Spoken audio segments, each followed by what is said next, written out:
Chances are at some point in your life you've been part of group communication. Group communication is communication that takes place with 3 or more people. What actually is going on during that group communication? To answer that question, I made a model of communication. A model of communication is a visual representation of the process of communication. Here's my model that I made.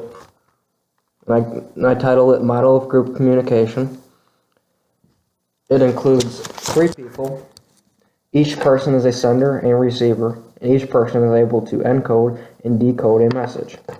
In between that message, I included my 3 contexts. My 3 contexts are social, relational, and cultural context. For social context, that would be included in my group communication would be like your norms and rules, norms and unwritten rules of communication, like you don't interrupt people when they're talking. For relational context, that would be, is this your first time communicating with these people, or are they your group of friends and you're communicating for like the 1,000th time? I don't know. So that would deter for which type of communication you're doing. And the third context would be the cultural context.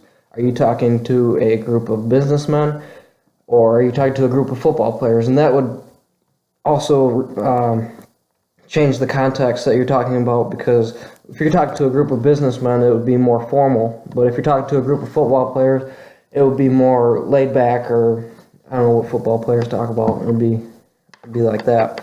So what's going on in my model of communication? There would be the first person, doesn't matter who it is, he would encode his message to start the communication.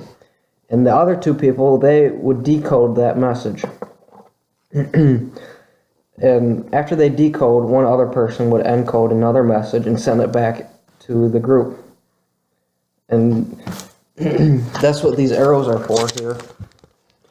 So it's constant communication between these 3 or more people. And in conclusion, group communication, you are able to communicate with 3 or more people while each person encodes and decodes a message. Each person does not have to contribute to the conversation. They can just sit there and decode.